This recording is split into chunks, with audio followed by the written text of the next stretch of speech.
Pandian store serial இன்னைக்கான எபிசோடில் நம்ம ராஜி வந்து ஸ்வீட் பாக்ஸோடு அவங்க அப்பா வீட்டுக்கு வராங்க. எல்லார் காலையில் விழுந்து ஆசீர்வாதமும் வாங்குறாங்க. என்ன விஷயம்னு சொல்லி கேட்டால், நான் எக்ஸாம் எழுதுனேன்ல அதில் பாஸ் ஆகிட்டேன் அப்படின்னு சொல்லிட்டு எல்லாருக்கும் ரொம்ப சந்தோஷம். ராஜியோட அப்பா வந்து ஹக் பண்ணிக்கிறாங்க தன்னோட பொண்ணை. இதை எல்லாமே பார்த்துட்ருக்காரு குமரவேலோட அப்பாவுக்கு.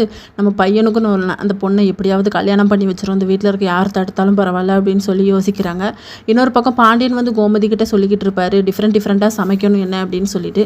அப்போ கதிரும் பக்கத்தில் தான் நிற்பார். ராஜி வருவாங்க. எங்கள் அப்பா உன்னை கூட்டிகிட்டு வர சொன்னாங்க அப்படின்னு சொல்லிட்டு கூட்டிகிட்டு போவாங்க. என் பையனை பற்றி பெருமையாக சொல்லுடி அப்படின்னு சொல்லி கோமதி வந்து சொல்லுவாங்க. என் பொண்ணோட லட்சியத்தை நான் அப்படியே விட்டுட்டேன்ப்பா, நீ தான் அவளை படிக்க வச்சு இப்போ எக்ஸாம் எழுத வச்சு பாஸாக வேற வச்சுருக்க, உன்னை மாதிரி யாருக்கும் இந்த பண்பு இருக்காது அப்படின்னு சொல்லிட்டு ஹக் பண்ணிக்கிறாங்க. இதை பார்த்தோன்னே ராஜிக்கு வந்து செம ஹாப்பியாக இருக்குது.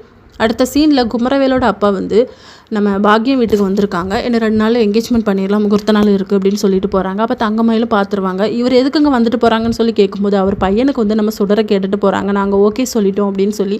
யாரை கேட்டு ஓகே சொன்னேன், அவன் ஒரு பொம்பளை பொறுக்கி ரவுடி பையன், அவனுக்குலாம் என் தங்கச்சியை கொடுக்க வேண்டான்னு சொல்லிடுமான்னு சொல்லிட்டு அவங்க வேலைக்கு கிளம்பிடுறாங்க. சுடர்கிட்ட கேட்டால் சுடரும் அதே மாதிரி எனக்கு வேண்டாங்கிற மாதிரி தான் சொல்லுவாங்க. இதோட நெக்கான எபிசோட் முடியுது.